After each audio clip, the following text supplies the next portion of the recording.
ಸರಿ, ಇನ್ನು ಡನ್. ಇನ್ನು ಟಾಪ್ ಫೈವ್ ಅಲ್ಲಿ ಯಾರಿರ್ತಾರೆ? Top one ಯಾರಾಗ್ತಾರೆ? ಯಾರಾಗಬೇಕು ನಿಮ್ಮ ಪ್ರಕಾರ? ಯಾರಿಗೆ ಈ ಗೆಲುವು ಬಿಗ್ ಬಾಸ್ ಸೀಸನ್ 12 ಟ್ರೋಫಿ ಸೂಕ್ತ ಅಂತ ನಿಮ್ಗೆ ಅನ್ಸುತ್ತೆ? ಮೇಡಮ್, ಒಂದು 4-5 ಜನ ನನ್ನ ಹೆಸರಿದ್ದಾರೆ, ಬಟ್ ಟಾಪ್ ನಾವು ಯಾವತ್ತೂ ಗೆಸ್ ಮಾಡೋಕ್ಕಾಗಲ್ಲ. ಅದು ಜನರ ಕೈಲೇ ಇರೋದು. ನನ್ನ ಮನಸ್ಸಲ್ಲಿದ್ದಾರೆ, ಬಟ್ ನನ್ನ ಆನ್ಸರೇ ನನ್ನ ಮನಸ್ಸಲ್ಲೇ ಇರಲಿ. Let the best one win ಅಷ್ಟೇ. ಅಂದರೆ ತುಂಬ ಕಷ್ಟಪಟ್ಟು ಎಲ್ಲರೂ ಆಡ್ತಾ ಇದ್ದಾರೆ. ತುಂಬ ಒಂದು ಆ ಬಿಗ್ ಬಾಸ್ ಟ್ರೋಫಿಗೆ ಅರ್ಹತೆ ಸಿಕ್ಕಾಬಟ್ಟೆ ಇದೆ. ಪ್ರತಿಯೊಂದು ಜನ ನೋಡಬೇಕು, ಪ್ರತಿಯೊಂದು ಜನ ಕನ್ಸಿಡರೇಷನ್ ತಗೊಂಡು ಇದನ್ನು ಮಾಡಿದ್ರೆ ಚೆನ್ನಾಗಿರುತ್ತೆ ಅನ್ಸುತ್ತೆ. ಬಿಗ್ ಬಾಸ್ ಸೀಸನ್ 11 ಅಲ್ಲಿ ಎಷ್ಟು ತಗೊಂಡ್ರೋ ಸಂಭಾವನೆ ಗೊತ್ತಿಲ್ಲ, ಆದರೆ ಬಿಗ್ ಬಾಸ್ ಸೀಸನ್ 12ಗೆ 10 ಪಟ್ಟು ದುಪ್ಪಟ್ಟಾಗಿತ್ತ ರಜತ್ ಸಂಭಾವನೆ ಅಂತ. ಹೌದು ಮೇಡಮ್, ಅದು ಪ್ರತಿಯೊಂದು ಕೊಟ್ಟಿದ್ದು ನನಗೆ ಬಿಗ್ ಬಾಸೇ. ಅದರಲ್ಲಿ ಹೇಳಿದ್ರೆ ಏನಿಲ್ಲ. ಸ್ಟಾರ್ಟಿಂಗಲ್ಲಿ ಕಮ್ಮಿ ಸಿಕ್ಕಿತ್ತು ನನಗೆ. ಬಿಗ್ ಬಾಸ್ 12ಅಲ್ಲಿ ತುಂಬ ಚೆನ್ನಾಗಾಯಿತು. ನೀವು ಹಂಗೆ ಆಗಲಿ. Thank you madam. Thank you so much. Thank you madam. Gilli win ಆಗ್ತಾರಾ? ಆಗಲಿ ಅಂತ ಭಾವಿಸ್ತೀನಿ ಮೇಡಮ್. ನಿಮ್ಮ ಪ್ರಕಾರ ಅವರೇ ಆಗಬೇಕು? ಇಲ್ಲ, ಆಗಲಿ ಅಂತ. ಯಾಕಂದರೆ ನನ್ನ ಮನಸ್ಸಲ್ಲಿ ರಘು ಸರು ಇದ್ದಾರೆ.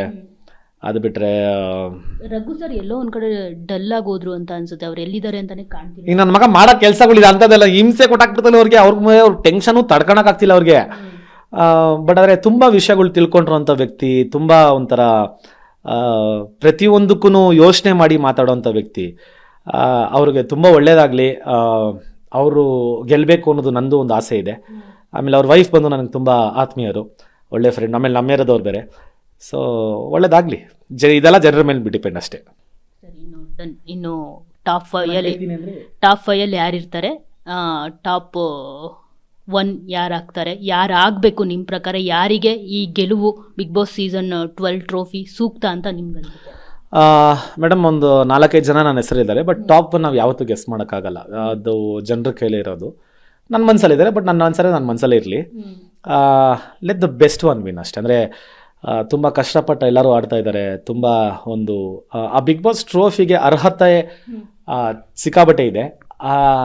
ಪ್ರತಿಯೊಂದು ಜನ ನೋಡಬೇಕು, ಪ್ರತಿಯೊಂದು ಜನ ಕನ್ಸಿಡರೇಷನ್ ತಗೊಂಡು ಇದನ್ನು ಮಾಡಿದ್ರೆ ಚೆನ್ನಾಗಿರುತ್ತೆ ಅನ್ಸುತ್ತೆ. ಬಿಗ್ ಬಾಸ್ ಸೀಸನ್ 11 ಅಲ್ಲಿ ಎಷ್ಟು ತಗೊಂಡ್ರೋ ಸಂಭಾವನೆ ಗೊತ್ತಿಲ್ಲ, ಆದರೆ ಬಿಗ್ ಬಾಸ್ ಸೀಸನ್ 12ಗೆ 10 ಪಟ್ಟು ದುಪ್ಪಟ್ಟಾಗಿತ್ತ ರಜತ್ ಸಂಭಾವನೆ ಅಂತ. ಹೌದು ಮೇಡಮ್, ಅದು ಪ್ರತಿಯೊಂದು ಕೊಟ್ಟಿದ್ದು ನನಗೆ ಬಿಗ್ ಬಾಸೇ. ಅದರಲ್ಲಿ ಹೇಳಿದ್ರೆ ಏನಿಲ್ಲ. ಸ್ಟಾರ್ಟಿಂಗಲ್ಲಿ ಕಮ್ಮಿ ಸಿಕ್ಕಿತ್ತು ನನಗೆ. ಬಿಗ್ ಬಾಸ್ 12ಅಲ್ಲಿ ತುಂಬ ಚೆನ್ನಾಗಾಯಿತು. ನೀವು ಹಂಗೆ ಆಗಲಿ. Thank you madam. Thank you so much. Thank you madam. Gilli win ಆಗ್ತಾರಾ? ಆಗಲಿ ಅಂತ ಭಾವಿಸ್ತೀನಿ ಮೇಡಮ್. ನಿಮ್ಮ ಪ್ರಕಾರ ಅವರೇ ಆಗಬೇಕು? ಇಲ್ಲ, ಆಗಲಿ ಅಂತ. ಯಾಕಂದರೆ ನನ್ನ ಮನಸ್ಸಲ್ಲಿ ರಘು ಸರು ಇದ್ದಾರೆ. ಅದು ಬಿಟ್ಟರೆ ರಘು ಸರ್ ಎಲ್ಲೋ ಒಂದು ಕಡೆ ಡಲ್ ಆಗಿ ಹೋದ್ರು ಅಂತ ಅನ್ಸುತ್ತೆ. ಅವ್ರು ಎಲ್ಲಿದ್ದಾರೆ ಅಂತಾನೆ ಕಾಣ್ತೀನಿ. ಈಗ ನನ್ನ ಮಗ ಮಾಡೋ ಕೆಲಸಗಳಿದೆ ಅಂಥದ್ದೆಲ್ಲ ಹಿಂಸೆ ಕೊಟ್ಟಾಕ್ಬಿಡ್ತಾನೆ ಅವ್ರಿಗೆ. ಅವ್ರ ಟೆನ್ಷನು ತಡ್ಕೊಳಕ್ಕಾಗ್ತಿಲ್ಲ ಅವ್ರಿಗೆ. ಬಟ್ ಆದರೆ ತುಂಬ ವಿಷಯಗಳು ತಿಳ್ಕೊಂಡ್ರು ಅಂಥ ವ್ಯಕ್ತಿ, ತುಂಬ ಒಂಥರ ಪ್ರತಿಯೊಂದಕ್ಕೂ ಯೋಚನೆ ಮಾಡಿ ಮಾತಾಡೋವಂಥ ವ್ಯಕ್ತಿ. ಅವ್ರಿಗೆ ತುಂಬ ಒಳ್ಳೆಯದಾಗಲಿ. ಅವರು ಗೆಲ್ಲಬೇಕು ಅನ್ನೋದು ನಂದು ಒಂದು ಆಸೆ ಇದೆ. ಆಮೇಲೆ ಅವ್ರ ವೈಫ್ ಬಂದು ನನಗೆ ತುಂಬ ಆತ್ಮೀಯರು, ಒಳ್ಳೆ ಫ್ರೆಂಡ್. ಆಮೇಲೆ ನಮ್ಮೇರದವ್ರು ಬೇರೆ. ಸೊ ಒಳ್ಳೇದಾಗಲಿ. ಇದೆಲ್ಲ ಜನರ ಮೇಲೆ ಡಿಪೆಂಡ್ ಅಷ್ಟೇ. Thank you so much. ಒಳ್ಳೇದಾಗಲಿ ನಿಮಗೆ. ಸೊ ನೋಡಿದ್ರಲ್ಲ, ಇದಿಷ್ಟು ಬಿಗ್ ಬಾಸ್ ಸೀಸನ್ 12 ಬಗ್ಗೆ ರಜತ್ ಅವರ ಮಾತು. ಕ್ಯಾಮ್ರಾ ಪರ್ಸನ್ ಸಂದೇಶ್ ಜೊತೆ ಮಂಗಳರಾಜ್ ಗೋಪಾಲ್, ಟಿವಿ9 ಬೆಂಗಳೂರು.